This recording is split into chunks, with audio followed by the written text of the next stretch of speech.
ప్రార్థన చేసుకుని దయగలిగిన మా తండ్రి మీకు వందనాలు స్తుతిస్తారు. లోకంలో లేనటువంటి భాగ్యం తండ్రి మాకు అనుగ్రహించి తండ్రి మీ గొప్పదైన మాట దగ్గర మీరు తోడుకొచ్చాను కాబట్టి మీకు వందనాలు చూపిస్తాను. ఈ సత్యాన్ని ఆధారం చేసుకుని తండ్రి మీ మీద మేము గొప్పని సహాయం చేయండి తండ్రి. అది పరిశుద్ధ జ్ఞాన తండ్రి అది కూడి వచ్చిన మీ పిల్లలందరూ తండ్రి సంతోషించి ఆనందించి ఈ వాక్యంలో మరింత లోతుగా తండ్రి జీవించగలగడం తండ్రి మంచి వాక్యాన్ని తండ్రి మరి ముగించమని ప్రార్థిస్తున్నాం తండ్రి. మరి ఈ భూమి మీద తండ్రి ఎందరో నశించి నరకానికి వెళుతున్నదా తండ్రి, మేము తండ్రి మీ యొక్క ఆశలను ఆశయాలను మీ ఇష్టాన్ని భూమి మీద నెరవేర్చేవారుగా చేయమని ప్రార్థిస్తూ అర్థిస్తూ సమస్త గణమంలో మీకు ఆలోచిస్తూ క్రీస్తునామంలో ప్రార్థిస్తున్నాం తండ్రి. ప్రేమైన గురువుల ద్వారా ఒక మంచి అంశాన్ని మనం ఈరోజు వినబోతున్నాం. దేవుని వాగ్దానం ఎవరికి? పాఠ్యాంశం పేరు మరొకసారి అండి. దేవుని వాగ్దానం ఎవరికి? ఎవరికి అన్న వెంటనే ఆ మాటలోనే అందరికీ కాదా అనిపిస్తుంది. అందరికీ కాదా, కొందరికైనా. ఎవరికి అన్న వెంటనే అంటే ప్రతి చోట కూడా కొన్ని అర్హతలు అన్నవి ఉంటాయండి. ప్రతి దానిలోనూ అర్హతలు ఉంటాయి. ఈ భూమి మీద కూడా ఏమండి ఎన్నో ఉద్యోగాలు అనేవి మన వాళ్ళు చేస్తూ ఉన్నారు. ఉదాహరణకు పోలీసు ఉద్యోగం చేస్తూ ఉంటారు. పోలీసు ఉద్యోగాలు అందరికీ కాదా, కొందరికైనా? అవును, కొందరికే. ఎందుకు అందరికీ కాదు? ఎవరైతే ఆ బాడీ ఫిట్నెస్ ఉంటుందో, హైట్ ఉంటుందో, ఎగ్జామ్ అన్నది రాస్తారో, అలా ఎన్నో అంశాలను పరిశీలించి పరీక్షించి ఎగ్జామ్ పెట్టి వారిని దేహదారుడు పరీక్షలు చేసి అంటే 10K రన్ అంటారు, 5K రన్ అంటారు.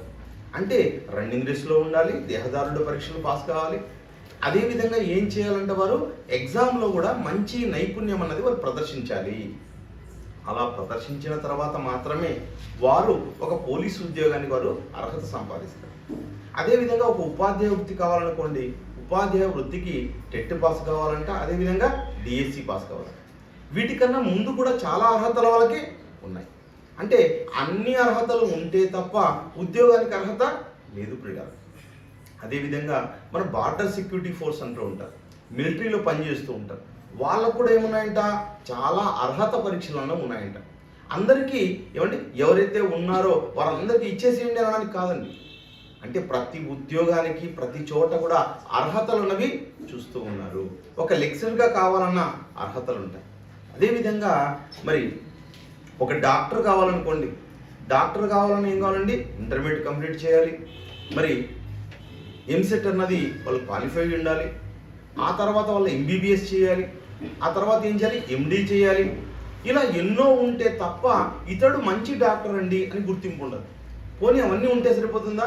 ఆ తర్వాత ప్రజలతో వాళ్ళు మమేకమై మంచి వైద్యుడుగా వాళ్ళు రాణిస్తే అప్పుడు అతన్ని ఏం చేస్తారు, గుర్తిస్తారు. ఏమంటే ఈ అనంతపురంలో మంచి డాక్టర్ అండి ఈయన దగ్గరికి వెళ్ళొచ్చండి అని అనేక మంది చెప్తారు. అలా చెప్పడం ద్వారా అనేక మంది వారి దగ్గరికి వచ్చి డాక్టర్ దగ్గరికి వస్తారు. ఎంతోమంది పేషెంట్లు వస్తారు, ఎంతోమంది నయం అవుతారు. ఆ విధంగా కూడా పబ్లిసిటీ అన్నది జరుగుతుంది. అంటే ఒకరు మంచి డాక్టర్గా గుర్తింపు పొందాలంటే చాలా కష్టం. అదేవిధంగా మంచి డాక్టర్కి ఏమిస్తారు, ఒక సన్మానం అనేది చేస్తారు. అలా ఈ ప్రభుత్వం కూడా ఏం చేస్తుంది, చాలా వాగ్దానాలు చేస్తుందండి. మీకు అందరికీ తెలుసు, ఈ మధ్య కాలంలోని మన రాష్ట్రంలో ఏం జరిగాయండి, ఎలక్షన్స్ అనేవి జరిగాయి. 2024 సంవత్సరంలో మనం ఉంటూ ఉన్నాం. గత సంవత్సరంలో ఒక ప్రభుత్వం ఉండేది. ఈ ప్రభుత్వం అది జగన్ గారి ప్రభుత్వం. జగన్ గారు అప్పుడు సీఎం కావడానికి ఏం చేశాడు, ఆయన కూడా చాలా వాగ్దానాలు చేశాడండి. ఎన్నో వాగ్దానాలు చేశాడు. ఆ వాగ్దానాలనే నవరత్నాలను పేరు పెట్టాడు ఆయన. నవరత్నాలు పెట్టడం ద్వారా ఈయన బాగా చేస్తాడని అప్పుడున్న ప్రభుత్వానికి 151 సీట్లు ఇచ్చి గెలిపించడం జరిగింది. చాలా తక్కువ సీట్లు మరి తెలుగుదేశం పార్టీకి వచ్చాయి. ఎన్ని వచ్చాయి, కేవలం 23 మాత్రమే వచ్చాయి. అంటే అప్పుడు ఆ ప్రభుత్వాన్ని ప్రజలందరూ ఏం చేశారు, నమ్మి వాగ్దానాలు నమ్మి ఎన్నుకున్నారు. ఎందుకు ఆ పార్టీ వెళ్ళిపోయిందంటే కొన్ని వాగ్దానాలలో ఏమైందంటే ఆ పార్టీ విఫలమైంది కనుక ఏం చేశారు, వారిని తొలగించేశారు. మరి ఇప్పుడు ఇంకో పార్టీకి ఇచ్చారు. ఈయన ఏం చెప్పాడు, సూపర్ 6 అని చెప్తున్నాడు. మేము వచ్చాము అంటే మేము సూపర్ 6 అన్నది చేస్తాం, దాని ద్వారా ఎన్నో కార్యక్రమాలు అన్నవి చేపడతాం. ఏమండి ఉదాహరణకు మనకు తెలిసినది అంటే గతంలో అమ్మ ఒడి అనే పథకం ఉండేది. ఆ పథకాన్ని ఏం చేశారు, ఇప్పుడు పేరు మార్చేశారు. ఆ వాగ్దానం పేరు మార్చారు. అమ్మ ఒడి ఏమైంది, ఇప్పుడు అమ్మకు వందనం. ఇప్పుడు అమ్మకు వందనం పథకం మరి ఎంతమందికి వస్తుందంట? ఇంట్లో ఒక్కొక్కరికి పిల్లవాడికి ఏమండి 15,000 రూపాయలు. గతంలో ఏమిచ్చారు? 3-4 పిల్లలు ఉన్నారు అనుకోండి, ఎవరికన్నా ఉదాహరణకు చెప్తున్నాను, కొద్ది మందికి మాత్రమే ఉంటారు అలా పిల్లలు. అలా 3 పిల్లలు ఉంటే ఎంతమందికి ఇచ్చేది గత గవర్నమెంట్? ఒక్కరికే. అమ్మఒడి పథకం ఎవరైతే చిన్నవాళ్ళు ఉంటారో వాళ్ళకు మాత్రమే వర్తిస్తుంది అని చెప్పింది అనమాట అమ్మఒడి. కానీ అమ్మకు వందనం అనే ఈ పథకం ఏం చేస్తుందంట? అందరికీ, ఇంట్లో ఎంతమంది ఉన్నారో అంతమందికి అమ్మకు వందనం వస్తుంది అని చెప్పారు. అంటే ఆ పథకాలను ఎలా అమలు చేస్తున్నారన్న విషయాన్ని ప్రజలందరూ గమనిస్తూ ఉంటారండి. ఎన్నో కోరుకుంటాం, ఆ వాగ్దానాలు ఎన్నో కోరుకుంటాం. కానీ ఆ వాగ్దానాలను రైతులకు ఏం చేశారు, ఉద్యోగస్తులకు ఏం చేశారు, మహిళలకు ఏం చేశారు, వితంతువులకు ఏం చేశారు, అంతే కదండి, స్త్రీలకు ఏం చేశారు, పిల్లలకు ఏం చేశారు, అలా అన్ని వర్గాలు గమనించి ఆ తర్వాత ఇంకో ప్రభుత్వాన్ని ఎన్నుకుంటారు. అదేవిధంగా మన రాష్ట్రమే కాదు, ఎన్నో రాష్ట్రాలు ఉన్నాయి. ఉదాహరణకు మనము తమిళనాడు రాష్ట్రం గురించి మాట్లాడామనుకోండి, ఆ తమిళనాడు రాష్ట్రంలో వాగ్దానాలకే ఓట్లు వేస్తారంట. ఏమండి, టీవీ ఇస్తున్నారా, అదేవిధంగా ల్యాప్టాప్లు ఏమన్నా ఇస్తున్నారా, మరి అదేవిధంగా సెల్ ఫోన్లు ఏమన్నా ఇస్తారా, భోజన పథకాలు ఎలా పెడుతున్నారు వీళ్ళు, ఏమండి, అదేవిధంగా బస్సు ఫెసిలిటీస్ ఎంత పెంచుతున్నారు, ట్రైన్ ఫెసిలిటీస్ ఎంత పెంచుతున్నారు, ఇల్లు ఏమైనా కట్టిస్తారా అంటే ఇవన్నీ వాగ్దానాలండి, ప్రజలందరూ కోరుకునే వాగ్దానాలు. ఈ వాగ్దానాలను బట్టి ఏం చేస్తారంటే వాళ్ళు ఓటు అన్నది వేయడం జరుగుతుంది. అలా పాలించే వాళ్ళు, పాలింపబడే వాళ్ళు ఏం కోరుకుంటారండి? వాగ్దానాన్ని కోరుకుంటారండి. పాలించేవారు ఏం చేస్తారు? వాగ్దానాలను ఇస్తారు.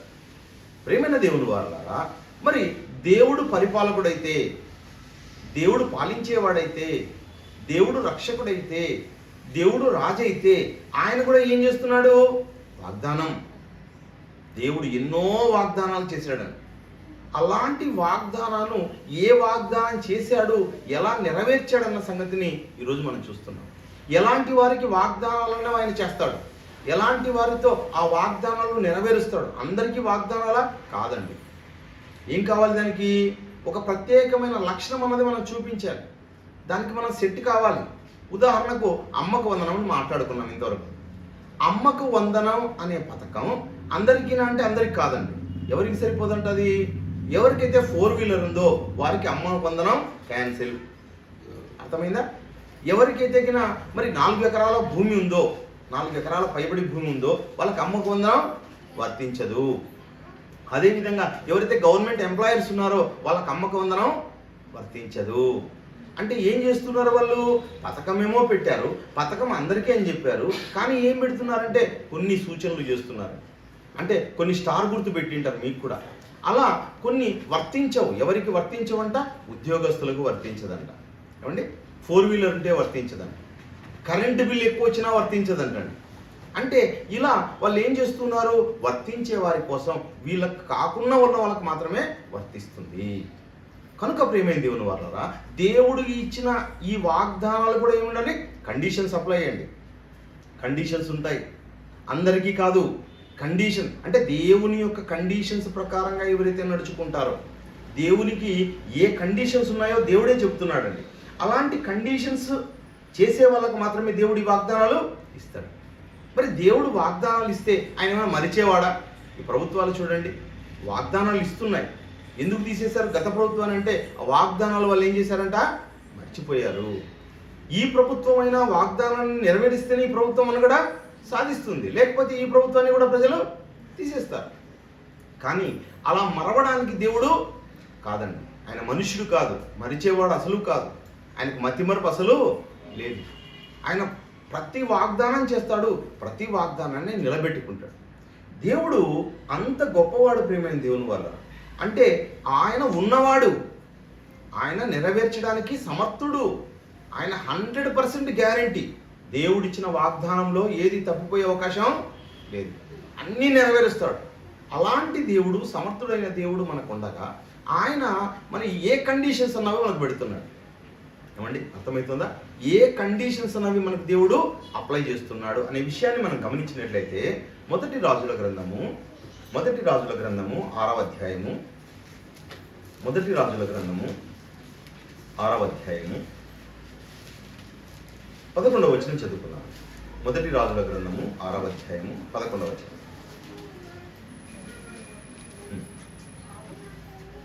6వ అధ్యాయం 11. అంతలో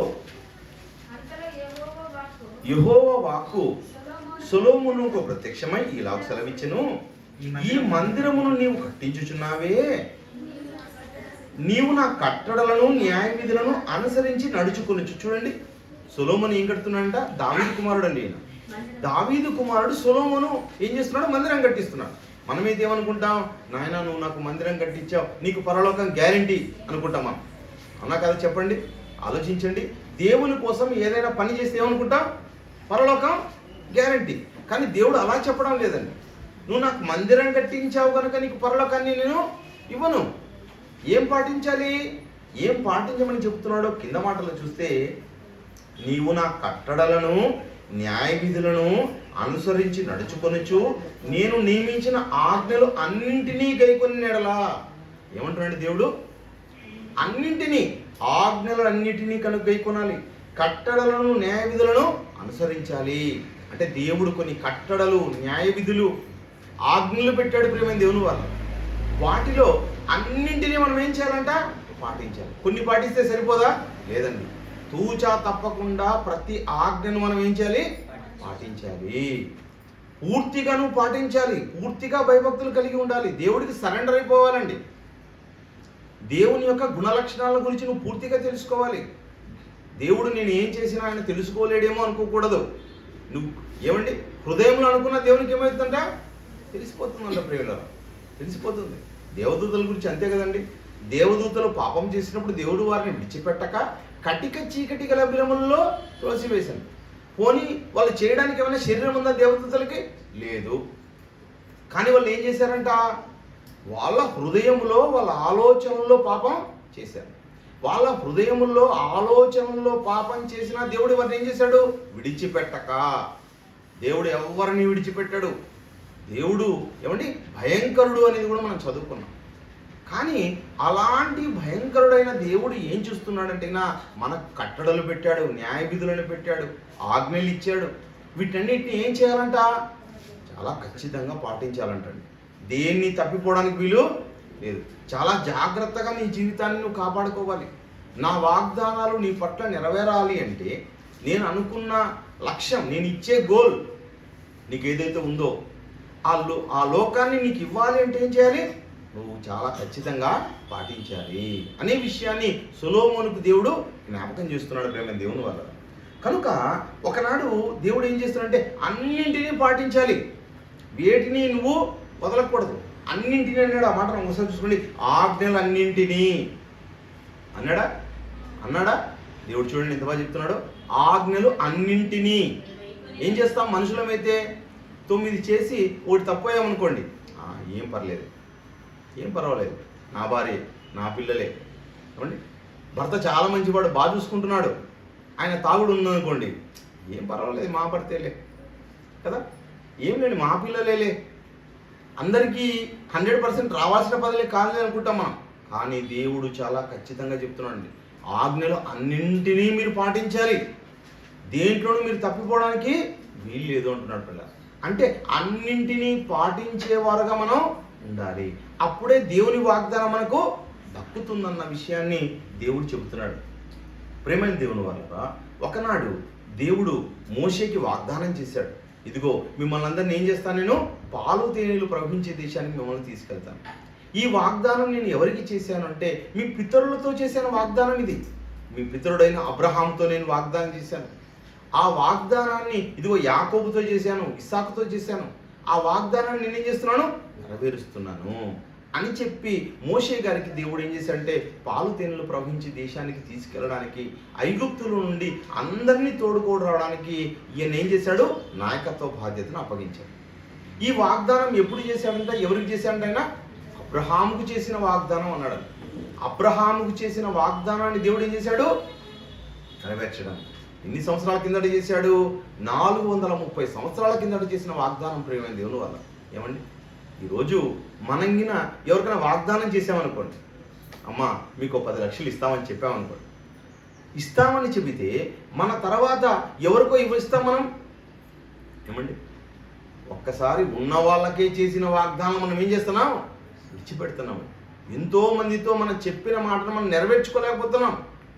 మనము అంత బలమైన వారం కాదండి. మనుషులు బలహీనులు. ఏ మాట అయితే చెప్తారో ఆ మాటను ఏం చేస్తున్నారు? దొంగలో దొక్కేస్తున్నారు. మీరు చూడండి, ఈరోజు వివాహ వ్యవస్థలో చూడండి ఎన్ని వాగ్దానాలు చేపిస్తున్నారు భార్యాభర్తలకి. భర్త వాగ్దానాలు నెరవేరుస్తున్నాడా? లేదండి, అలాంటి భర్తలు ఎవరు లేరండి. భార్యలు ఎవరైనా నెరవేరుస్తున్నారా? అలాంటి భార్యలు ఎవరు లేరండి. అంటే ఏం చేస్తున్నారు వాళ్ళు? ఆ వాగ్దానాలను ఏం చేస్తున్నారు? తప్పిపోతున్నారు, తప్పిపోయి తిరుగుతున్నారండి. భర్త ఎన్నో వాగ్దానాలు చేస్తాడు, కానీ పెళ్లి చేసుకున్న 4వ రోజు ఏం చేస్తున్నాడు? మరి వేరే పనులన్నీ చేస్తున్నాడు. భార్యలను వదిలిపెడుతున్నారు. ఏమన్నాడు? ఒకప్పుడు తెగిన వాగ్దానం చేసినప్పుడు వ్యాధి ఎందును, బాధ ఎందును, ఆరోగ్యమందును, అనారోగ్యమందును ఈమె నేను విడవనన్నాడు. కానీ ఏం చేస్తున్నాడంటే వెంటనే విడిచేస్తున్నాడు. భర్త అనుకుంటున్న భర్తకు వాగ్దానాలు చేసిన భార్య కూడా ఏం చేస్తుంది? భర్తను వదిలిపెట్టి వెళ్ళిపోతుంది. ఎంతోమంది అండి భర్తలను చంపే స్త్రీలు, భార్యలను చంపే స్త్రీలు. అంటే వీళ్ళెంత వాగ్దానాలు నెరవేర్చుకునేవారైనా అసలు లేదండి. ఈరోజు సమాజం చాలా ఘోరంగా మారిపోయింది పిల్లలు. మరి దేవుడైతే తన వాగ్దానాలను ఏం చేస్తున్నాడంట? అన్నీ నెరవేర్చేవాడు. ఒక్కటి కూడా తప్పిపోయాడు ప్రియమైన దేవుని వల్ల. ఒకనాడు అబ్రహాం గారికి దేవుడు ఏం చేశాడంటే వాగ్దానం చేశాడు. ఎలా చేస్తాను నీ యొక్క సంతానాన్ని అంటే ఆయనకు ఒక్కరు కూడా లేరండి. పిల్లలే లేరు. పిల్లలే లేనప్పుడే ఆయనకు వాగ్దానం చేస్తున్నాడు దేవుడు. ఆదికాండము 15వ అధ్యాయము 5వ వచనంలో మరియు ఆయన వెలుపలికి అతనిని తీసుకొని వచ్చి, చూడండి, అతన్ని బయటికి తీసుకొచ్చాడు.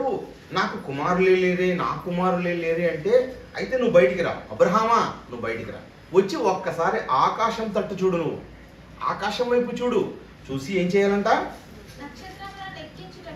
నక్షత్రములను లెక్కించుటకు నీ చేతనైతే లెక్కించమని చెప్పి, నీకు చేతనైతే లెక్కించు. ఏమండి, మనం లెక్కించకపోతున్నాం. మనం కూడా చాలాసార్లు చూస్తూ ఉంటాం. చిన్న చిన్న పిల్లలు కూడా ఎప్పుడైతే వాళ్ళకి అన్నీ కూడా అంటే లెక్కించడం వస్తుందో, 1, 2 వస్తాయో, పిల్లలందరూ ఏంటంటే 1, 2, 3, 4 అని లెక్క పెడుతుంటారు. లెక్క పెట్టే లోపల మళ్ళీ కన్ఫ్యూజన్, మళ్ళీ మిస్ అయిపోతాం. మనకు చాలా ఒకసారి ఏమిస్తుంటే ఈ ఊర్లో ఉన్న నక్షత్రాలు వేరే ఊరికి పోయినా ఈ నక్షత్రాలే కనపడుతున్నాయో, వేరే నక్షత్రాలు కనపడుతున్నాయని కూడా డౌట్ వస్తుంటుంది. అంటే ఎన్ని ఉన్నాయి ఆకాశంలో నక్షత్రాలు? అసలు ఆకాశం అంతా మనం పరిశీలించడానికి అవుతుందా? కాదండి. లెక్కలేనన్ని నక్షత్రాలు ఆకాశంలో ఉన్నాయి. అందుకే దేవుడు ఎక్కడ చూపిస్తున్నాడు? ఆకాశాన్ని చూపిస్తున్నాడు. ఆకాశం చూపించి నీ చేతనైతే లెక్కించమని చెప్పి, నీ సంతానం అలాగవుతుంది, నీ సంతానం అలాగవుతుంది. నీ సంతానం లేదనుకుంటున్నాను, ఒక్కరు కూడా లేరనుకుంటున్నావు. ఈ ప్రపంచంలో నేను మనుషుల హృదయాలను చూశాను. నీవు నాకు నచ్చావు అబ్రహాం అంటున్నాడు. నువ్వు నాకు నచ్చావు, నీ హృదయం నాకు నచ్చింది. ఎలాంటి గుణం నీకు ఉంది అంటే, ఇదిగో నాకున్న గుణమే నీకుంది అని చెప్తున్నాడు ప్రేమ దేవుని వల్ల. దేవుడికి ఎలాంటి గుణం ఉందో, ఎలాంటి లక్షణాలు ఉన్నాయో, దేవునికున్న ఆ స్వభావం ఎవరిలో ఉందంట? అబ్రహాంలో ఉందంట ప్రేమ దేవుని వల్ల. అబ్రహాములో ఎంత మంచి సుగుణం ఉందంటే మీరు బాగా గమనించండి. దేవునికి ఉన్న సుగుణం అబ్రహాంలో ఉందండి. అదేదో ఈరోజు మనం జాగ్రత్తగా గమనిద్దాం. కీర్తనల గ్రంథము 105వ అధ్యాయము లేకపోతే 89వ అధ్యాయం చూడండి. కీర్తనల గ్రంథము 89వ అధ్యాయము 8వ వచనంలో కింద మాట చూడండి. యెహోవా సైన్యములకు అధిపతియగు దేవా, యెహోవా నీ వంటి బలాఢ్యుడు ఎవడు? నీ విశ్వాస్యత చేత నీవు ఆవరించి ఉన్నావు. దేవునిలో ఏం ఆవరించి ఉన్నాడంటే విశ్వాసం ప్రేమ దేవుని వల్ల. దేవునిలో ఏముందంట? విశ్వాసం. ఆ విశ్వాస్యత చేత ఆవరించి ఉన్నావు. నీవు మొత్తం అంతా విశ్వాసం అయ్యా అంటున్నాడు. దేవుడు మాట ఇచ్చి తప్పేవాడు కాదండి. మొత్తం విశ్వాసం కలిగిన వాడు. ఏ మాట చెప్తాడో ఆ మాట మీద ఖండితంగా నిలబడేవాడు. ఆయన విశ్వాసం కలిగిన వాడు. దేవుడు అంటే విశ్వాసం. ఇప్పుడు అబ్రహాము గారిలో కూడా ఏముందంట? విశ్వాసం ప్రేమ దేవుని వల్ల. ఆ విశ్వాసాన్ని ఎవరిలో చూస్తున్నాడు? విశ్వాసులకు తండ్రి. అబ్రహాం ఎవరు? విశ్వాసులకు తండ్రి. అంటే తన గుణము, తన యొక్క లక్షణం ఎవరిలో కనపడుతుంది? దేవునిలో కనబడుతుంది. దేవునిలో ఉన్న గుణమే అబ్రహాంలో కనబడుతుంది. నా గుణం నీలో కనబడుతుంది కనుక నీవు నాకు స్నేహితుడు. ఇదిగో ఆకాశ నక్షత్రాలను చూడు. ఆకాశ నక్షత్రాలు ఏ విధంగా తెగిన కోట్ల కొలదిగా లెక్కించడానికి కష్టంగా ఉన్నాయో, ఇదిగో నీ సంతానం కూడా ఎలా అవుతుంది, అలా అయిపోతుంది. ఇప్పుడు మీరంతా ఎవరండి? మీరంతా ఎవరు? అబ్రహాము పిల్లలు. అర్థమవుతుందా? వాక్యానుసారంగా మనం ఎవరి పిల్లలం? అబ్రహాం పిల్లలం. విశ్వాసి అనేవాడు ఎవరున్నారో ఆ విశ్వాసం అంతా ఎవరి పిల్లలు? అబ్రహాము పిల్లలని. అబ్రహాము పిల్లలను లెక్కించడం వీలు కాదంట. ప్రపంచమంతా ఎవరి పిల్లలైపోతారు? అబ్రహాము పిల్లలుగా మారుతారు అన్న విషయాన్ని వాక్యం చెప్పకనే వాక్యం చెప్పేస్తున్నాడు ప్రేమ దేవుని వల్ల. ఒకనాడు ఈ ఇశ్రాయేలుకు దేవుడిచ్చిన వాగ్దానాన్ని మరవకుండా దేవుడు జ్ఞాపకం చేసుకొని మోషే గారి నాయకత్వంలో ఎక్కడికి నడిపించాడు? పాలు తేనెలు ప్రవహించే దేశానికి నడిపించాడు. పాలు తేనెలు ప్రవహించే దేశం అని దాన్ని ఎందుకు అంటాము అంటే ప్రేమ దేవుని వల్లరా, అక్కడ విస్తారంగా పంటలు పండుతాయి. ఆలోచించండి, ఎలా ఉంటాయంటే ఆవు మనం పాలు పితికితే వచ్చేటివి, అవునా కదా? కానీ పాలు పితకాల్సిన పనే లేదంట, ఆవులో నుంచి పాలు కారిపోతుంటాయి. మంచి శ్రేష్టమైన నేల అండి, మంచి నేల, మంచి అనుకూలమైన నేల ఈ ప్రపంచంలో ఎక్కడైనా ఉందంటే అదే కనాను. ఆ కనాను దేనికి సాదృశ్యంగా ఉందో తెలుసా? భూమి మీద పరలోకానికి సాదృశ్యమైంది కనాను. ఒకనాడు భూమి మీద భూసంబంధులైన మనుషులకి చూపించడానికి దేవుడు దాన్ని ఎన్నుకున్నాడు. ఇది ఆ కనాను మీకు ఇస్తాను, ఆ వాగ్దానం ఇస్తాను. ఒకనాడు అబ్రహాముని తీసుకెళ్ళాడండి అక్కడికి. ఎవరిని తీసుకెళ్ళాడు? మొదటి దేవుడు అబ్రహాముని తీసుకెళ్ళాడు. ఆ వచనం కూడా చూద్దాం. అదే ఆదికాండము, ఇందాక 15వ అధ్యాయం చూసాం కదా, అదే ఆదికాండము 12వ అధ్యాయంలో, 12వ అధ్యాయం రండి, 12వ అధ్యాయం 15వ వచనంలో, 12వ అధ్యాయం 13వ అధ్యాయం 15 చూడండి. 13వ ఎందుకనగా ఏమండి, నీవు ఎక్కడి నుంచి వచ్చావు? ఇదిగో నువ్వు ఒకనాడు బాబేలు, ఆ దేశం నుంచి ఇక్కడ తీసుకొచ్చాను. నీవు చూచుచున్న ఈ దేశమంతటిని నీకును నీ సంతానమును సదాకాలము ఇస్తాను. ఎవరితో చేస్తున్నాడు ఈ వాగ్దానాన్ని దేవుడు? అబ్రహాంతో చేస్తున్నాడు ఈ వాగ్దానం. అబ్రహామా, నీకు పిల్లల్ని ఇస్తాను, ఆకాశ నక్షత్రాలలాగా లెక్కించలేనంత పిల్లలను నీకు ఇస్తాను. ఆ పిల్లలకు నీకు ఇస్తానన్న దానికి రుజువు ఏమంటే, ఇదిగో నీకు దేశం చూపిస్తాను, రాపోదాం అని తీసుకొచ్చాడు. అన్న వెంటనే అబ్రహాం ఏం చేశాడు? మొత్తం తన సామాగ్రిని, తన పశువులను, తన అన్నీ తీసుకున్నాడండి. అన్నీ తీసుకొని ఆయన బయలుదేరి వెళ్ళిపోయాడు. ఆ దేశాన్ని చూపించిన తర్వాత, ఇదిగో నీవు చూచుచున్న ఈ దేశమంతటిని నీకును నీ సంతానమును సదాకాలం ఇచ్చేదను, మరియు నీ సంతానం భూమి మీద నుండి ఇసుక రేణువుల వలె విస్తరింపజేసేదను. చూడండి, విస్తరింపజేస్తాను. నీ పేరుని సదాకాలం పెడతాను. ఏమండి, కొత్త నిబంధనలో మొదటి వచనం ఎవరితో స్టార్ట్ అయింది? అబ్రహాము. చూడండి ఒకసారి, కొత్త నిబంధనలో మొదటి అధ్యాయం మొదటి మాట ఏం చెప్తున్నాడు? అబ్రహాము కుమారుడైన యేసుక్రీస్తు వంశావళి. ఎంతగా హెచ్చించాడు చూడండి. దేవుడు అబ్రహాముని ఎంతగా హెచ్చిస్తున్నాడు. అబ్రహామును అసలు మర్చిపోవడమే లేదండి. ఎప్పుడు మర్చిపోయాడండి? ఎప్పుడు మర్చిపోలేదు. చనిపోయిన తర్వాత వచ్చే లోకం ఏదైతే ఉందో, నీతిమంతులకు వెళ్ళి లోకం ఏదైతే ఉందో, ఆ లోకం పరదైస్ అయితే ఆ పరదైసుకు కూడా దేవుడు పెట్టిన పేరేమి? అబ్రహాము రొమ్ము. అబ్రహాము రొమ్మని పేరు పెట్టాడు. అబ్రహాము కుమారుడైన యేసుక్రీస్తు. చూడండి, అంటే తన కుమారుణ్ణి కూడా ఏం చేస్తున్నాడో రాబోయే తరాలలో అబ్రహాము కుమారుడిగా దేవుడు చెబుతూ ఉన్నాడు. అలా అబ్రహామును దేవుడు ఎంతో హెచ్చించాడు. ఎందుకు హెచ్చించాడు? ఇదిగో తనలో ఉన్న విశ్వాసం ఎవరిలో ఉందంట? అబ్రహాములో ఉందండి. అబ్రహాములో విశ్వాసం ఉంది. అబ్రహాము విశ్వాసులకు తండ్రిగా ఉన్నాడు. ప్రేమైన దేవుని వాళ్ళారా, ఆయన ఎంత విశ్వాసతను చూపించాడో మరి నెక్స్ట్ వచనాల్లో మనం చూద్దాం. అంతకంటే ముందుగా ఆయన విశ్వాసతను గురించి చూద్దాం ఒకసారి.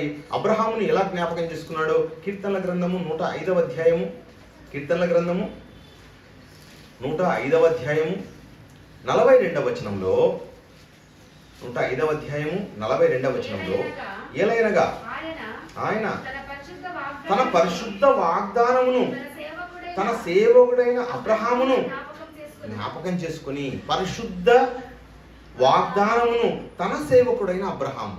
ఎవరంట అబ్రహాం? ఎవరంట? దేవుని సేవకుడు, తన స్నేహితుడు. చూడండి ఎన్ని పేర్లు ఇచ్చాడు దేవుడు. అంటే ఆయన ఏం చేస్తున్నాడంటేనా ఆ పరిశుద్ధ వాగ్దానం, దేవుడు పరిశుద్ధుడైతే ఆ పరిశుద్ధుడు చేసే వాగ్దానాలేవి పరిశుద్ధ వాగ్దానాలండి, ఏవి తప్పిపోవండి. మనకు కూడా దేవుడు వాగ్దానాలు చేశాడు, ఆ వాగ్దానాలని తను నెరవేరుస్తానని దేవుడు చెబుతున్నాడు పిల్లలు. అదే పాఠం. అంటే మంచి వాగ్దానాలను చేసేవాడు, పరిశుద్ధమైన వాగ్దానాలను చేసేవాడు, చేసిన వాగ్దానాన్ని నిలబెట్టుకునేవాడు. ఈరోజు చూడండి, స్నేహితులు ఉంటారు. స్నేహితులు ఇరువురు ముగ్గురు కలిసి ఏం చేస్తారంటే వ్యాపారం చేద్దామంటారు. స్టార్టింగ్లో వ్యాపారం అన్న వెంటనే అందరూ చాలా ఆనందంగా ఓపెనింగ్ చేసుకుంటారు, స్టార్ట్ చేస్తారు. స్టార్ట్ చేసిన 6 నెలలకు మళ్ళీ ఎవరైనా కనబడి, అవును ఇప్పుడు స్టార్ట్ చేశారు కదా, ఎలా ఉందండి వ్యాపారం, మీ స్నేహితులు ఎలా ఉన్నారు? లేదండి, ముగ్గురు కలిసి చేసాం, ఒక పార్ట్నర్ బయటికి వెళ్ళిపోయాడు. ఏమయ్యాడయ్యా, ఏం జరిగిందంటే ఏం చెప్తాడు వెంటనే, ఆయన నాకు మోసం చేశాడు. అంటే మనుషుల్లో ఏముంది? కపటం, మోసం, అన్యాయం, అక్రమం, ఇదంతా మనుషుల్లో ఉందండి. అంటే వివాహం చేసుకున్నారు కదా, ఎలా ఉన్నారు, పిల్లలు ఎవరు, ఎందరు అని అడుగుతారు. అన్నప్పుడు ఏమంటారు? ఆ వివాహం అయితే చేసుకున్నామండి, కరెక్టే, వాస్తవమే. ఏం జరిగింది మరి నెక్స్ట్ ఇయర్ ఏం జరిగింది? అంతలోనే విడాకులు. అంటే తను తప్పు చేసినా ఎవరు తప్పు అంటారండి? భర్త తప్పు చేసి ఉంటాడు, నా భార్య మంచిది కాదని. మరి ఒప్పుకునే వాళ్ళు ఉన్నారా? ఎవరు ఒప్పుకోరండి, ఎవరు ఒప్పుకోరు. నేను చేసింది తప్పు అని చెప్పే మనిషి ప్రపంచంలో లేడు ప్రియుల. అంటే కపటం, దాచిపెట్టడం, దోచుకోవడం, ఇదే మనుషులు చేస్తున్నారు. దేవుడికి అసహ్యమైంది ఇదే. దేవుడికి అసహ్యమైంది ఏదో తెలుసా? నువ్వు లోపల దాచుకుంటావే, అదే దేవుడికి ఇష్టం లేదు. ఒకనాడు ఆదాముని దూరం చేసుకోవడానికి కారణమేమి? ఆదాము తన రొమ్ములో ఏం కప్పుకున్నాడు? అంటే చేసిన సంగతిని కప్పుకున్నాడు, దేవునికి తెలియపరచలేదు. అదేమైంది? పాపం, దేవుని ఆజ్ఞను అతిక్రమించడం. వారికి వాగ్దానాలు అన్నవి లేవండి, వాగ్దానాలు పోగొట్టుకుంటారు వారంతా. ఏమండి, దేవుని వాగ్దానాలు పోగొట్టుకుంటారు. అలా భర్తతో కలిసి ఉంటే ఏమండి, భార్య మంచిగా బ్రతికొచ్చాడు. భార్యతో భర్త కలిసి ఉంటే మంచి జీవితం ఉంటుంది. ఏమండి, 1వ వివాహం 2వ వివాహం పోగొట్టుకున్న వాడికి 3వ వివాహంలో కూడా ఏముంటుంది? సమస్య ఉంటుంది. ఏమండి, వీళ్ళు భర్త కాకపోతే ఈ భార్యను వేరేవాడు ప్రేమించినట్టుగా వాడు నిజం ప్రేమిస్తున్నాడా? వాడు నటిస్తూ ఉన్నాడు.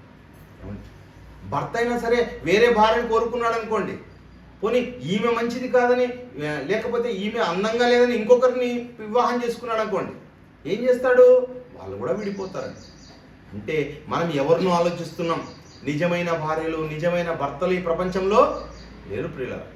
అంటే భర్తకు ఎలా ఉండాలంట? భర్తను యజమానుడిగా భావించి భార్య లోబడి ఉండాలండి. లోబడే వాళ్ళ సంఖ్య ఏమైంది? రాను తగ్గిపోతుంది.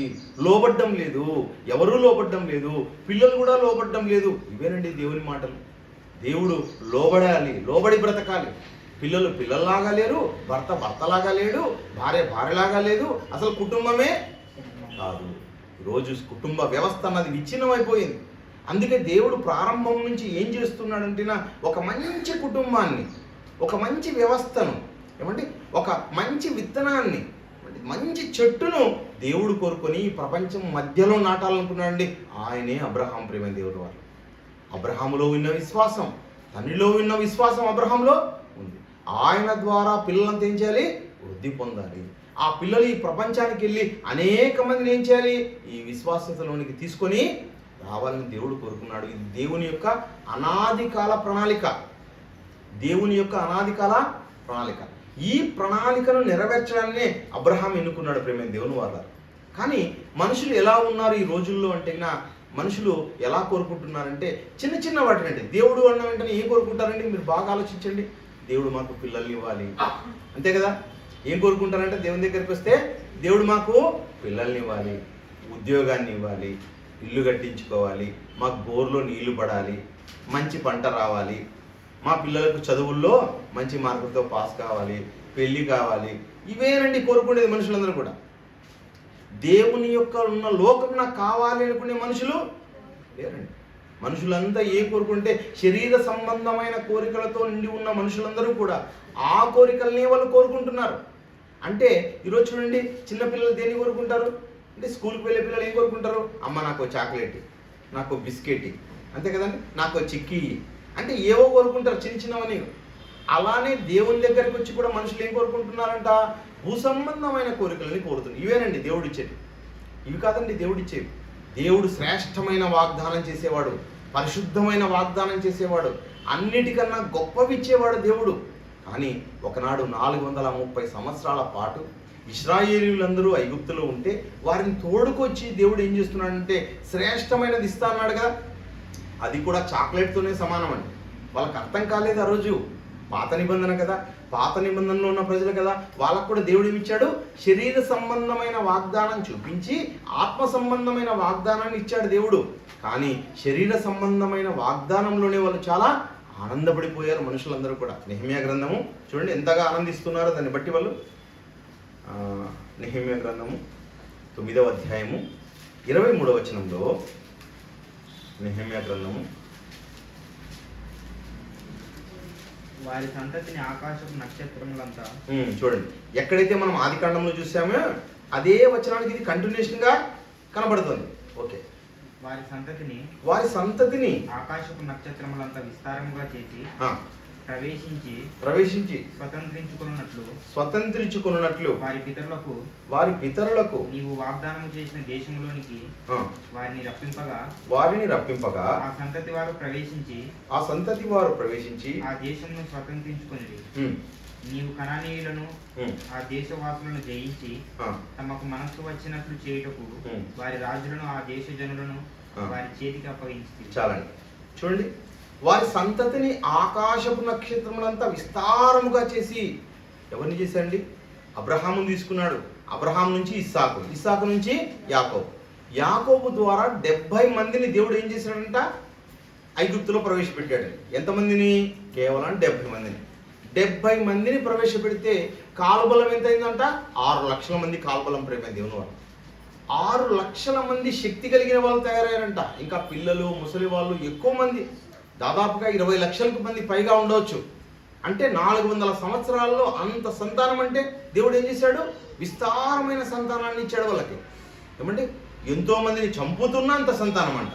అంటే ఆ రోజు మీకు తెలుసు కదా, మీకు అందరికి కూడా నిర్గమాకాండంలో మగపిల్లవాడిని అయితే ఏం చేయాలంట? అయినప్పటికీ కూడా అంత విస్తారమైన సంతానాన్ని దేవుడు వారికి అనుగ్రహించడం జరిగింది. వారందరూ కూడా వచ్చారు.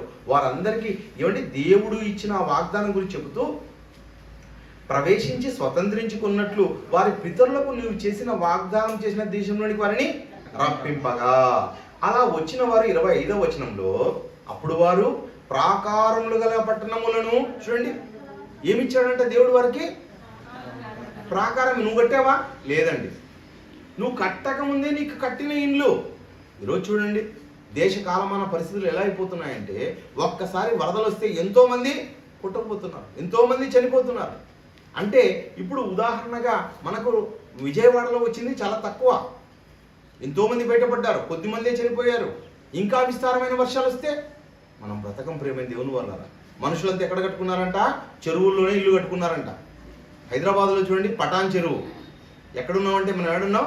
పటాన్ చెరువులో ఉన్నా. అంటే ఇప్పుడు గొప్ప చెప్పుకుంటాను, పటాన్ చెరువులో ₹1 కోటి ఇల్లు కొన్నాను కూడా. ఎక్కడున్నాడు వాడు? ఉండడమే చెరువులోనే ఉన్నాడు.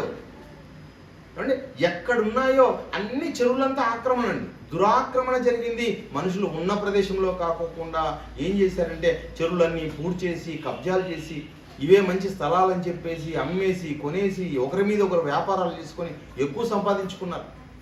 కానీ దేవుడు ఏం చేస్తున్నాడంటే తను చేసిన వాగ్దానం ఇది గొప్ప పట్టణం కనాను. ఆ కనాను ఏదంట? పాలస్తీనా అంటున్నాడు. ఆ పట్టణానికి వారికి నడిపించినప్పుడు ఎలాంటి పట్టణాలు ఇచ్చారు చూడండి? ప్రాకారము కలిగిన పట్టణములను. ఎలాంటి భూమిని ఇచ్చాడు దేవుడు? ఫలవంతమైన భూమిని స్వాధీనపరచుకొని సకలమైన పదార్థములతో నిండి ఉన్న ఇండ్లను, త్రవ్విన బావులను, ద్రాక్ష తోటలు, ఒలీవ తోటలు, బహు విస్తారంగా ఫలించే చెట్లు వశపరచుకునేది. అలాగున వారు తిని తృప్తి పొంది మదించి నీ మహోపకారమును బట్టి అంటే బహుగా సంతోషించారట పిల్ల. దేవుడు బహుగా సంతోషించేదట్లా చేశాడు. ఎవరిని? అబ్రహాముకు చేసిన వాగ్దానాన్ని బట్టి ఇశ్రాయేలీయులు బహుగా సంతోషించారు దేవుని బట్టి. ఎందుకంటే నాటని తోటలు, ఏమండి వాళ్ళు త్రవ్వని బావులు, మంచి మంచి ఇండ్లు, అంటే ఫలవంతమైన వ్యవసాయం కలిగిన భూమి. ఏమండి ఎలా ఉంటాయంట? అక్కడ పండే పండ్లు ద్రాక్ష గెలలుంటే ఇద్దరు కలిసి మోసుకొని రావాలని. అలాంటి సారవంతమైన భూమి ప్రేమ దేవుని వాళ్ళ. అసలు తేనెను పెడితే ఆ తేనె పైనుంచి కారిపోతూ ఉంటుందంట. అంటే ఎలాంటివి పెడుతున్నాయి? తేనెని తీసుకొచ్చి తేనెటీగలు పెడితే తేనె కారిపోతూ ఉంటుంది. అదేవిధంగా ఏం చెప్పాను ఇందాక, ఆవుల పాలు కూడా కారిపోతూ ఉంటాయి. అంటే ఏమర్థమైంది మీకు? పాలు తేనెలు ప్రవహించు దేశం అది. పాలు తేనెలు ఎలా ఉంటాయి? విస్తారంగా ఉన్న దేశం. అందుకే దాన్ని పాలు తేనెలు ప్రవహించు దేశం అన్నాడు. అలాంటి దాన్ని దేవుడు ఇచ్చాడు, వాగ్దానంగా ఇచ్చాడు. తన వాగ్దానాన్ని చూపించాడు వారి పట్ల. కానీ మనుషులకి ఎలా ఉన్నారంటే ఆ వాగ్దానం ఇచ్చిన దేవుణ్ణి బట్టి జాగ్రత్త అన్నది లేదండి. ఆజ్ఞలు కట్టడలు దేవుడు ఇచ్చాడు కదా. దేవుడు ఏదైతే నియమించిన వాటికి మనం ఎలా ఉండాలి? బహుజాగ్రత్త కలిగి ఉండాలి. దేవుడు కోరేది బహుజాగ్రత్త. కానీ మనుషులందరూ దేన్ని కోరుకుంటున్నారంటే ఆ జాగ్రత్త అన్నది విడిచేశారు. పిల్ల జాగ్రత్త విడిచేశారు. మనుషులందరూ ఎలా మారిపోయారు? మనుషులందరూ కూడా దుర్మార్గులుగా మారిపోయారు. దేవునికే ద్రోహం చేసే వాళ్ళుగా మారిపోయినారు. దైవ ద్రోహులుగా మారిపోయారండి. ఈరోజు సమాజం ఎలా ఉందో, దేవుడు అంటే ఎరుగని సమాజం ఎలా ఉందో, దేవుని ఎరిగిన ప్రజలైన ఇశ్రాయేలు కూడా ఎలా తయారంట? వారితోనే కలిసిపోయారు. వాళ్ళతో సాంగత్యం చేశారు. సొలొమోను కూడా సాంగత్యం చేసి ఏం చేశాడు? ఆ విగ్రహాలనే పూజించాడు. దేవుని వాగ్దానాన్ని మరిచాడు. సొలొమోనికి మంచి జ్ఞానాన్ని దేవుడు ఇస్తే ఏదైతే చేయొద్దన్నాడో అదే చేశాడు. ఏమండి, ఎలాంటి దేవతలను పూజించారంటే వాళ్ళు? కెమోషు. అంటే దేవత పేరు కెమోషు అనే దేవత. అదేవిధంగా మిల్కోము అనే దేవత, అష్టారోతు, దాగోను, ఇలాంటి దేవతల తట్టు తిరిగి వారిని పూజించి వాటితో వ్యభిచరించి ఏం చేశారంటే దేవునికి దూరస్తులుగా మారిపోయారు. దేవుని వాగ్దానాన్ని వ్యర్థం చేసిన ప్రజలుగా ఇశ్రాయేలు మిగిలిపోయారు. అలా మిగిలిపోతుంటే దేవుడు ఏం చేశాడంటే, ఇదిగో నేను ఏం చేస్తాను, నేను చాలా కృప కలిగిన వాడను, నా కృప అందరి పట్ల విస్తరించాలి, ఈ లోకమంతా విస్తరించాలి నా కృప అనుకున్నాడు దేవుడు. ఏమండి, అలా విస్తరించాలనుకున్న దేవుడు యోహాను సువార్త 3వ అధ్యాయం 16లో, యోహాను సువార్త 3వ అధ్యాయం 16వ వచనంలో, యోహాను సువార్త 3వ అధ్యాయం, దేవుడు లోకమును మనకి ఏమైతే పాట కూడా మనం వింటున్నాం, దేవుడు లోకమును ఎంతో ప్రేమించెను, దేవుడు లోకమును ఎంతో ప్రేమించెను, నిన్ను నన్ను ఇలలో ప్రతి వారిని. ఎవరిని ప్రేమించాడు దేవుడు? అందరినండి. ఈ భూమి మీద ఉన్న ప్రతి వారిని దేవుడు ప్రేమించాడు. ఎవరిని వదులుకునేవాడు కాదు పిల్లరా దేవుడు అంటే. దేవుడు అందరి పట్ల ప్రేమ కలిగిన వాడు. అదే మాట చెప్తున్నాడు అక్కడ. ఏమంటున్నాడు? 3:16 సరే, దేవుడు లోకమును ఎంతో ప్రేమించను, ఎంతో ప్రేమించను. అలా ప్రేమించిన దేవుడు ఏం చేశాడంటే, ఇదిగో ఈ లోకానికి నేను నియమిస్తున్నాను, నా కుమారుని బహుమానంగా ఇస్తున్నాను. నా కుమారుని ఏం చేయాలి? ప్రేమించాలి. నా కుమారుని యందు విశ్వాసం ఉంచాలి. నా కుమారుడు ఎంత గొప్పవాడు? ఇదిగో అబ్రహాము కన్నా గొప్పవాడు. ఈ ప్రపంచంలో, ఈ లోకములో, భూమి మీద పుట్టిన వారిలో యేసుక్రీస్తు లాంటి వారు ఎవరు లేరంట పిల్లలు. యేసుక్రీస్తు పుట్టనంత వరకు యేసుక్రీస్తు లాగా ఆయన వెలుగు ఈ లోకానికి. యేసుక్రీస్తుల వారు ఎవరు? వెలుగు. ఈ లోకంలో గొప్పగా బ్రతికిన వాడు ఎవరైనా ఉన్నారంటే వన్ అండ్ ఓన్లీ యేసుక్రీస్తుల వారు. అలాంటి వాడు దేవుడు లోకాన్ని ఎంతో ప్రేమించి కాగా ఆయన తన అద్వితీయ కుమారునిగా పుట్టినవాని యందు విశ్వాసం నుంచి ప్రతివాడు నశింపక నిత్య జీవం పొందినట్లు ఆయనను అనగా క్రీస్తుని అనుగ్రహించెను. దేవుని అనుగ్రహం. క్రీస్తు అంటే ఎవరు? దేవుని అనుగ్రహం, వాగ్దానం. దేవుడు తాను చేసిన వాగ్దానం యేసుక్రీస్తుల వారు అండి. దేవుడు తన పిల్లలకు చేసిన వాగ్దానం ఏదో తెలుసా? యేసుక్రీస్తుల వారు. ఈయనను మీకు అనుగ్రహిస్తాను, ఈయన ద్వారా మీకు ఏముంది? నిత్య జీవం. ఈయన ఎవరు? మార్గదర్శి. ఈ మార్గదర్శి యొక్క అనుసారంగా మీరేం చేయాలి? ఇదిగో నడవాలి. మీకు చూపించాలి కదండి. ఇంతకాలం చూపించలేకపోయాను. మీకు ఆజ్ఞలు ఇచ్చాను, కట్టడలు ఇచ్చినాను, న్యాయ విధులు ఇచ్చాను, మీరన్నీ తిరస్కరిస్తూ లోబడలేకున్నారు. కానీ లోబడేవాన్ని ఒకరిని చూపిస్తాను ఈ ప్రపంచానికి. లోబడ్డం అంటే ఏమో, బ్రతకడం అంటే ఏమో, ఈయన విధంగా మీరు బ్రతకండి, ఈయనలాగా బ్రతకండి అని చూపించాడండి. అలా అన్నప్పుడు దేవుని అనుసారంగా మనం బ్రతకడానికి ఎవరు వచ్చారు? మన ఈ లోకానికి యేసుక్రీస్తుల వారు వచ్చారు. యేసుక్రీస్తుల వారు దేవుడు చేసిన వాగ్దానం. ఈయన ఎలా పుడతాడో అన్న విషయాన్ని, ఎలా లోకానికి వస్తాడన్న విషయాన్ని కూడా మరి యోహాను యెషయా గ్రంథం 7వ అధ్యాయం 14వ వచనంలో యెషయా గ్రంథము, కాబట్టి ప్రభువు తానే ఒక సూచన మీకు చూపును, ఆలకించుడి. కన్యక గర్భవతి అయి కుమారుని కని అతనికి ఇమ్మానుయేలు అని పేరు పెట్టును. ఏమండి, కన్యక. ఏమండి, ఈ ప్రపంచంలో యెహోవాకు అసాధ్యమైనది ఏదైనా ఉన్నదా? వాక్యం సెలవిస్తుందని. ఈ ప్రపంచ ప్రజలు దాని పట్ల విశ్వాసం అన్నది తక్కువ. ప్రపంచ ప్రజల్లో లేనిది ఏదో తెలుసా? విశ్వాసం. దేవుని పిల్లల్లో ఉండాల్సిందే తెలుసా? విశ్వాసం. వారిలో లేనిది నీలో ఉన్నది ఏంటంటే ఈ లోకం నుంచి ప్రత్యేకపరిచేది అదే విశ్వాసం. పిల్ల దేవుడు తన కుమారుని ఏం చేశాడంట? కన్యక ద్వారా నేను పంపిస్తున్నానన్న విషయాన్ని 700 సంవత్సరాల కిందటే చెప్పేశాడు, యెషయా ద్వారా చెప్పేశాడండి. కాబట్టి ప్రభు తానే ఒక సూచన మీకు చూపును. సూచన, అద్భుతం, ఆశ్చర్యం, మహదాశ్చర్యం. పిల్లరా, జరగని విషయాన్ని, దేవుడు జరగలేనటువంటి విషయాన్ని, ఒక గొప్ప విషయాన్ని మీకు నేను చూపిస్తున్నాను, ఆలకించుడి. కన్యక గర్భవతి అయి కుమారుని కని అతనికి ఇమ్మానుయేలు అని పేరు పెట్టును. ఇమ్మానుయేలు అని అర్థం ఏమి కింద? దేవుడు మీకు తోడై ఉన్నాడు. ఇది ఎక్కడ నెరవేర్చాడు దేవుడు? ఈ వాగ్దానాన్ని ఎక్కడ నెరవేర్చాడు? మత్తయి సువార్త తన వాగ్దానాన్ని నెరవేరుస్తున్నాడు దేవుడు. మత్తయి సువార్త 1వ అధ్యాయము, మత్తయి సువార్త 1వ అధ్యాయము 21వ వచనంలో, ఆమె ఒక కుమారుని కనును, తన ప్రజలను వారి పాపముల నుండి ఆయనే. చూడండి ఎలాంటి వాగ్దానం, చూడండి. పాపముల నుంచి రక్షించేవాడండి వచ్చేది. ఏమండి, యేసుక్రీస్తుల వారిని, యేసు అనగా అర్థమేమి? రక్షకుడు. దేంట్లో నుంచి ఆయన నిన్ను రక్షిస్తాడు? భూ సంబంధమైన విషయాల్లో నుంచి రక్షించేవాడు కాదు, పాప సంబంధమైన విషయంలో నుంచి నిన్ను రక్షించేవాడు. ఈ ప్రపంచంలో ఎవరు లేరండి పాపం నుంచి రక్షించేవాడు, పాపం నుంచి నీకు విడుదలనిచ్చేవాడు, పాపం నుంచి నిన్ను విమోచించేవాడు ఈ ప్రపంచంలో ఎవరు లేరు. ఈ ప్రపంచమంతా ఏదో కోరుకుంటోంది. దీనికి మించినది, భిన్నమైనది, కొత్తది, నూతనమైనది దేవుడు ఇస్తున్నాడు వాగ్దానం. మీ పాపము నుంచి మిమ్మల్ని విమోచిస్తాను, మీకు నిత్య జీవం అనుగ్రహిస్తాను. అది యేసుక్రీస్తుల వారు చేసిన వాగ్దానం. అంటే అలాంటి గొప్ప వాగ్దానానికి మిమ్మల్ని ఏం చేశాడు? వారసులుగా చేశాడు. పిల్లలు, ఆ వారసులుగా అయిన మనం ఎలా ఉండాలో వాక్యం సెలవిస్తోంది, ఎలా ఉండాలో చెబుతోంది. ప్రేమైన దేవుని వాళ్ళారా, ఈ లోకంలో చూడండి, ఎవరైనా మన తండ్రి ఉన్నాడు. తండ్రి ఏమి ఇవ్వగలడు? ఒక ఇండ్లు ఇవ్వగలడు, తండ్రి భూమి ఇవ్వగలడు. తండ్రి మనకు శరీరాన్ని ఇచ్చిన ఈ భూ సంబంధమైన తండ్రి మనకు కొద్ది కాలం పాటు నడక చెప్పగలడు, అంతవరకే. ఆయన పరలోకానికి నడిపించడానికో మన జీవితకాలం అంతా చూడడానికో ఆయన ఏం చేయలేడు. ఆయన మనకన్నా ముందే వెళ్ళిపోతారు. మన పితరులు ఉన్నారు, అవ్వలు తాతలు ఉన్నారు, లేదా జేజీ అబ్బా అని అంటారు. వాళ్ళు కూడా ఉన్నారా మనతో పాటు? లేదండి. ఒకప్పుడు ఉన్నారు, ఇప్పుడు మనతో లేరు.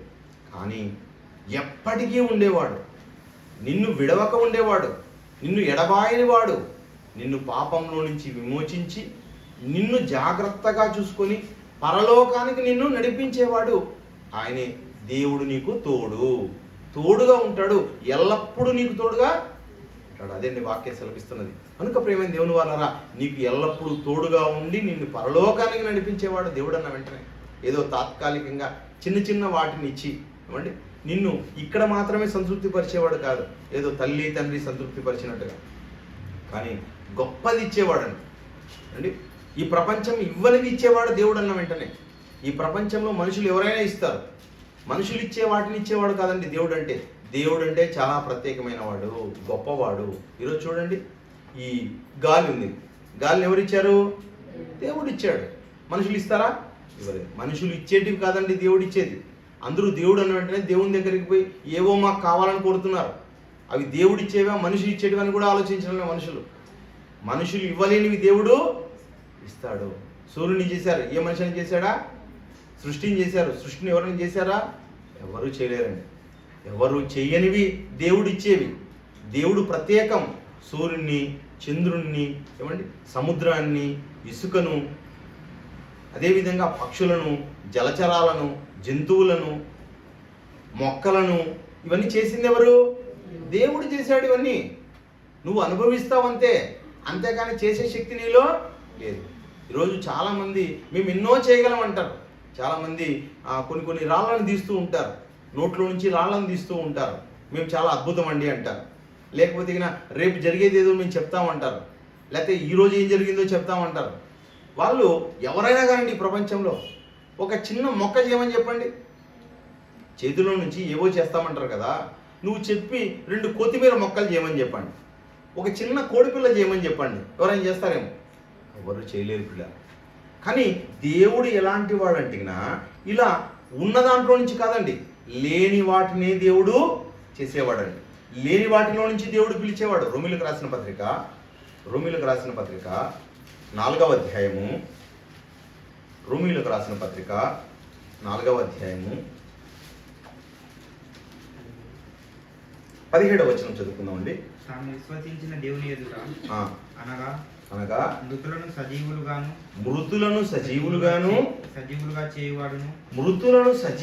చేయువాడును లేని వాటిని ఉన్నట్టుగా పిలిచేవాడైనా దేవుని ఎదుట. చూడండి, దేవుడు అన్న వెంటనే చెప్తున్నాడు అక్కడ దేవుడి యొక్క గుణ లక్షణాలు చెబుతున్నాడండి పౌలు గారు అక్కడ మాట్లాడుతూ.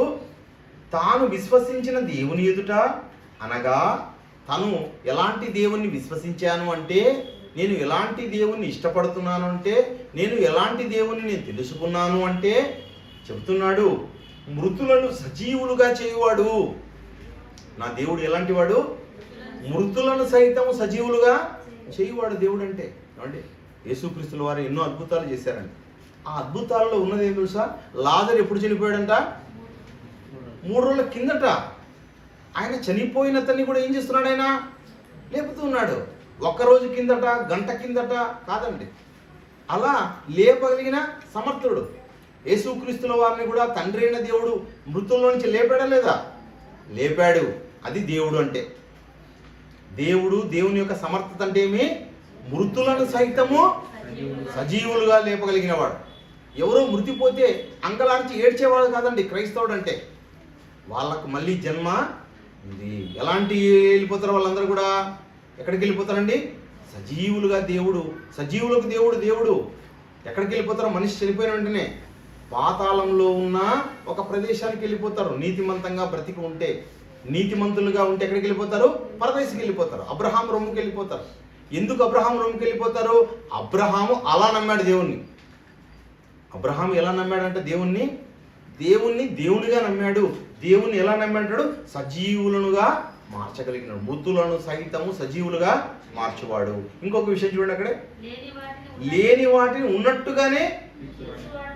వాటిని ఉన్నట్టుగా పిలిచేవాడైన దేవుడు. ఈరోజు లోకం అంతా ఎలా కలిగిందండి?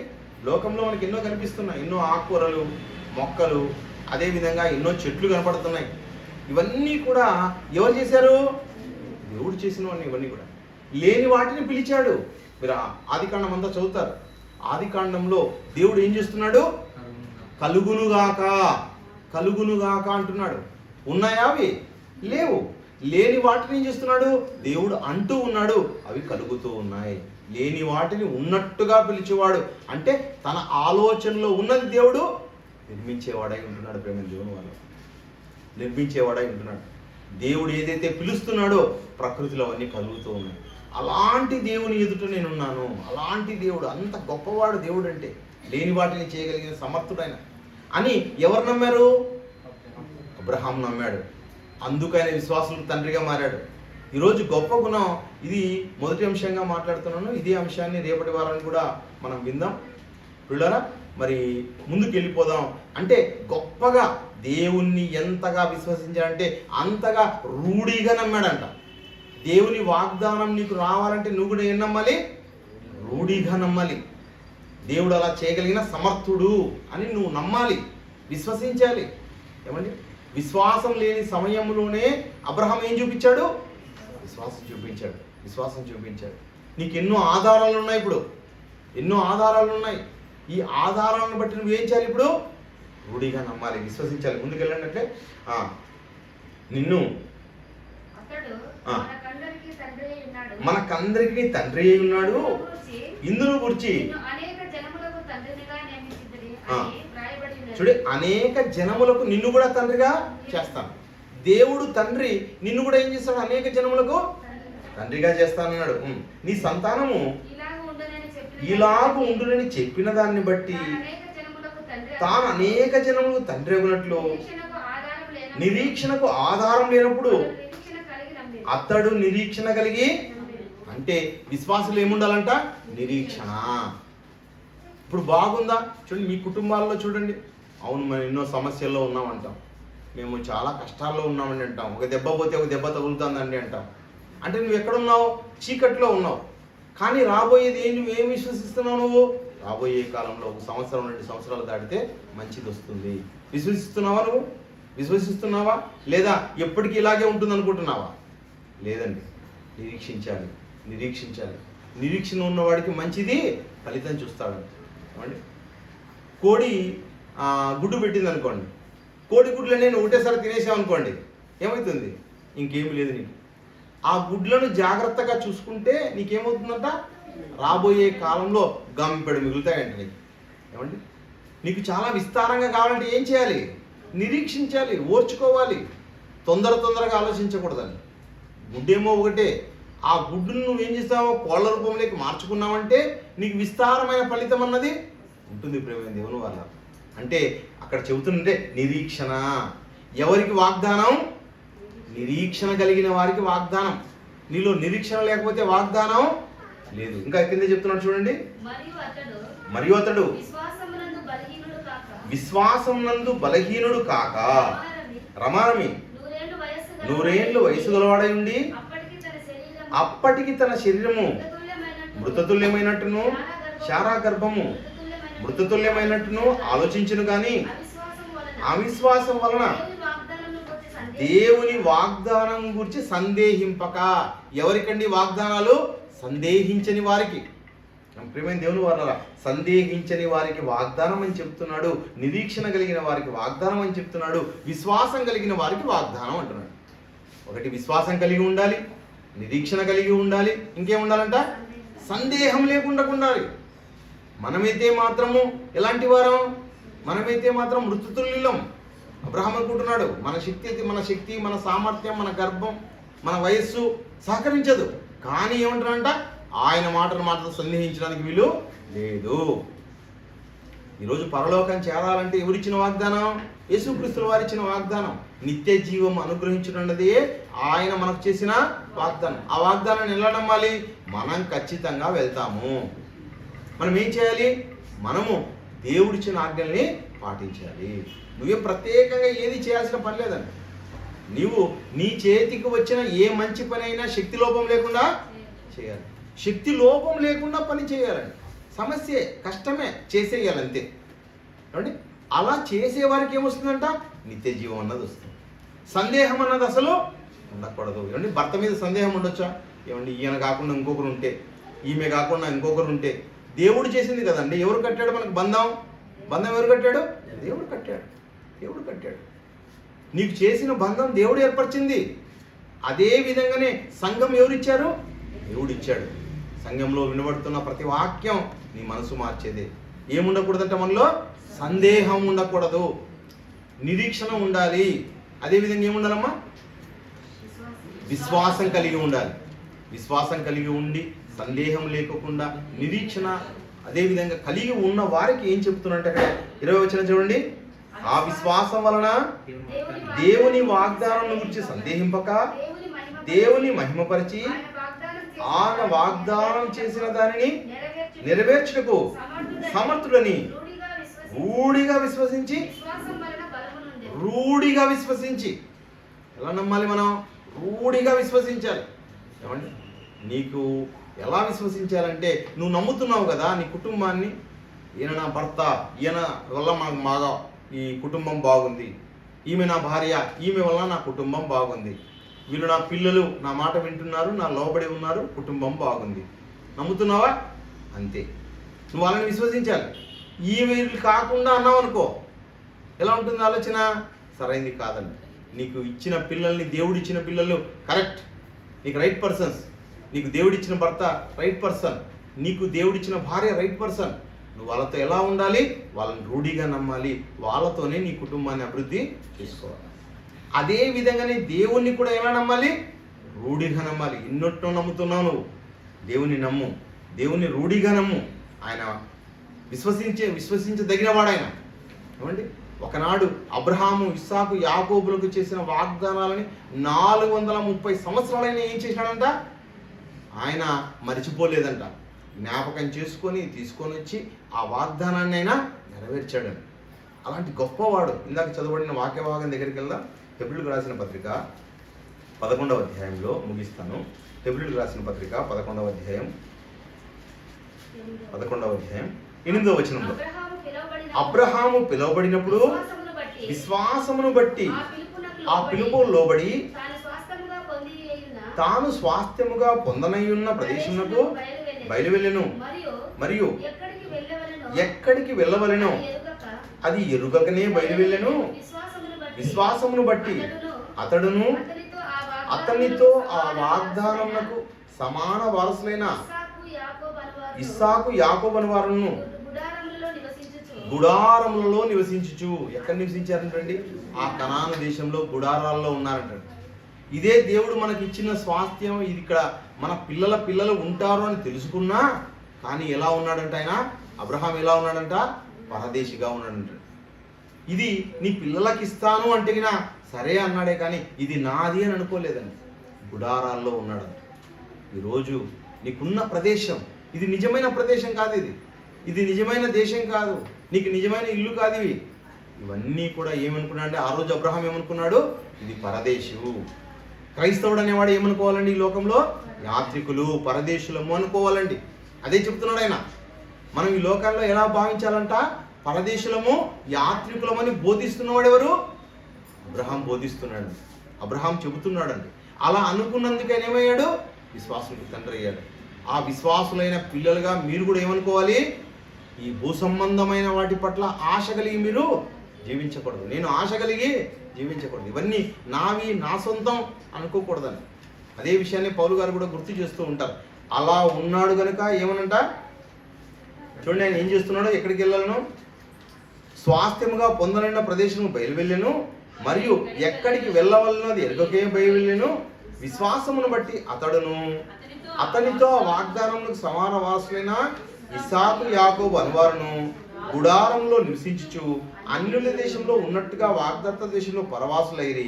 ఏలైనగా దేవుడు దేనికి శిల్పియు నిర్మాణకుడై ఉన్నాడో పునాదులు కలిగిన ఆ పట్టణం కొరకు అబ్రహాము ఎదురు చూస్తున్నాడంట. ఏమండి, అబ్రహాం లాగా నీవు నేను ఎదురు చూస్తున్నామా? ఎదురు చూడాలి ప్రియులారా. ఆ వాగ్దానం కోసం ఎదురు చూడాలి. ఎప్పుడు నేను వెళ్తాను పరలోకానికి? నాకు కావాల్సింది పరలోకం, పునాదులు కలిగిన పట్టణం. ఆ పట్టణానికి నేను చేరాలి. ఆ పట్టణంలో నేను ఉండాలి. నా కన్న తండ్రితో నేను ఉండాలి.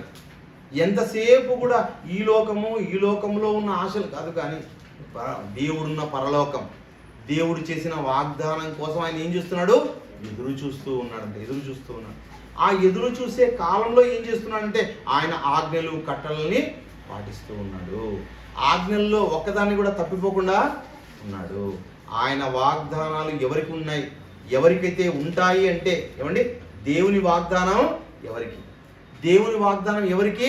ఏమండి, నిరీక్షణ కలిగిన వారకు, రూఢిగా నమ్ముకున్న వారకు, విశ్వాసం కలిగిన వారకు ఏముంటుంది? దేవుని వాగ్దానం ఉంటుంది.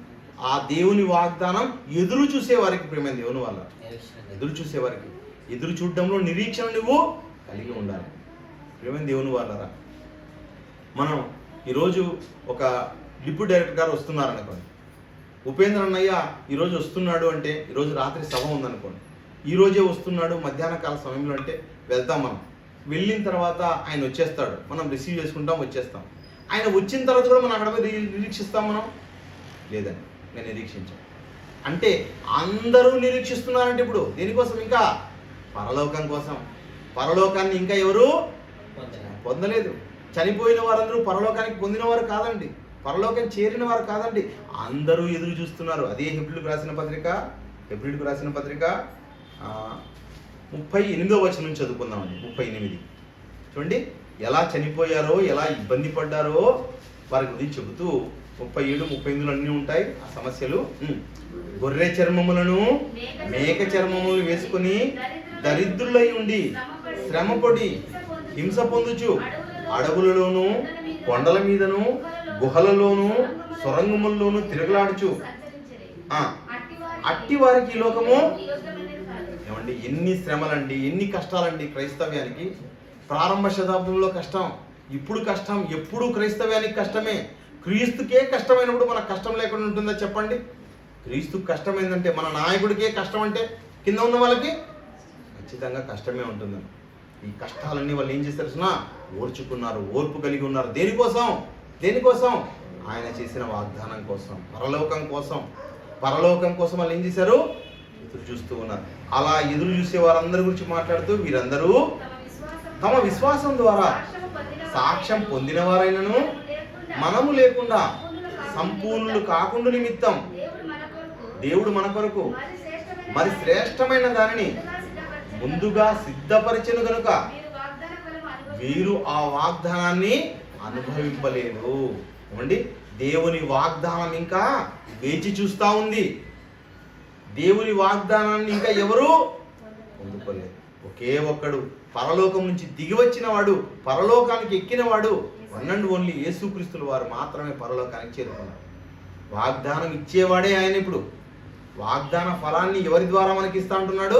యేసుక్రీస్తు ద్వారా. తండ్రి అయిన దేవుడు చెప్పాడండి, ఆ వాగ్దానాన్ని క్రీస్తు ద్వారా ఇస్తాను. క్రీస్తు ఏం చేస్తాడు? ఇదిగో మిమ్మల్ని అందరినీ కూడా, అక్కడ ఉన్నారే పరదేశంలో ఉన్నవారిని, ఈ లోకానికి రెండవ రాకడలో ఉన్నవారిని, పరిశుద్ధులుగా బ్రతికే వారిని అందరినీ తండ్రితో పాటు వెంట పెట్టుకొని వెళ్తాడు. ఏమండి, నా తండ్రి ఇంటి అనేక నివాసాలు ఉన్నాయని చెప్పాడు. ఆ తండ్రి దగ్గరికి వెళ్ళాలంటే యేసుక్రీస్తుల వారు మాత్రమే మార్గం. ఆయన చెబుతున్నాడు కదా, నేనే మార్గమును, నేనే జీవమును, నేనే సత్యము. నా ద్వారా తప్ప తండ్రి యొద్దకు ఎవరు రాలేడు, చేరుకోలేడు. నేనే చేరుస్తా అంటున్నాడు. ఆయన చేసిన వాగ్దానాన్ని ఆయనే పాటిస్తున్నాడు. ఆయన పాటించేవాడండి. యేసుక్రీస్తుల వారు ఈ లోకానికి వచ్చి సత్యం చెప్పారండి. ఆయన ఈ లోకంలో దేన్ని కోరుకోలేదు. నక్కలకు బొరియలు ఉన్నాయి, ఆకాశ పక్షుల గూళ్ళు ఉన్నాయి, కానీ మనిషి కుమారుడు తలవాల్చుడికైనా స్థలం లేదు. అంటే ఆయన ఈ లోకంలో దేన్ని ఆశించలేదు, కోరుకోలేదు. ఈ లోకంలో గొప్పగా బ్రతికినవాడు. ఆయన వలననే క్రీస్తు శకం, క్రీస్తు పూర్వంగా ఈ యొక్క చరిత్ర విభాగింపబడింది. అంత గొప్పవాడైన క్రీస్తు మిమ్మల్ని ఏం చెప్తున్నాడంటేనా, ఇదిగో ఆ విశ్వాసతలో మీరు నిలకడగా ఉండండి, నిరీక్షణలో నిలకడగా ఉండండి, రూఢిగా నమ్మండి, దేవుని నమ్మండి. అలా రూఢిగా నమ్మితే ఆ వాగ్దానాన్ని నేను మీకు నెరవేరుస్తానని చెప్తున్నాను. ప్రార్థన చేసుకోండి. దయగలిగిన మా తండ్రి, మీకు వందనాలు తండ్రి. ఈ ఆదివారం దినాన తండ్రి మంచి మాటలు తండ్రి మీ పిల్లలకు తండ్రి మీరు వినిపించిన విధానం బట్టి వందనాలు చెల్లిస్తున్నాం. ఆ వాగ్దానం కోసం తండ్రి మేము ఎదురు చూసేవారుగా తండ్రి, అబ్రహాము కలిగిన విశ్వాసతలో తండ్రి మేము కూడా తండ్రి ఉండేవారుగా చేయమని ప్రార్థిస్తున్నాం తండ్రి. నిరీక్షణ తండ్రి లేని కాలంలోనే తండ్రి ఆయన నిరీక్షించాడు తండ్రి. మరి ఎన్నో ఆధారాలు ఉన్నప్పుడు తండ్రి, మరి ఈ కాలంలో తండ్రి నిరీక్షణ కలిగి తండ్రి, విశ్వాసత కలిగి తండ్రి, నమ్మిక ఉంచి తండ్రి మీ మీద మేము ఆధారపడడానికి సహాయం చేయండి. సంఘానికి వచ్చిన మీ పిల్లలందరినీ దీవించండి, ఆశీర్వదించండి, బహుగా ఫలింపచేయండి తండ్రి. అందరూ కూడానైనా వాక్యాన్ని కేవలం విని విడిచిపెట్టి లోకంలోని కలిసిపోకుండా వాక్యానుసారంగా జీవించే బ్రతుకులో దయచేయమని ప్రార్థిస్తున్నాం. అదేవిధంగా తండ్రి మేము రాబోయే కాలంలో ఏ కార్యక్రమాలు అయితే చేస్తున్నామో ఆ కార్యక్రమాలన్నింటిలో తండ్రి మీ కృపలిగిన హస్తాన్ని ఉంచండి తండ్రి. మరి రాబోయే కాలంలో తండ్రి మరి అనంతపురం ద్వారా తండ్రి కార్యక్రమాలు జరుగుతుండగానైనా అనేక మంది మీ పిల్లలను తండ్రి ఈ సత్యంలోకి నడిపించమని ప్రార్థిస్తూ అర్థిస్తూ సమస్త ఘనత మహిమను మీకు ఆరోపిస్తూ క్రీస్తు నామములో ప్రార్థిస్తున్నాము తండ్రి.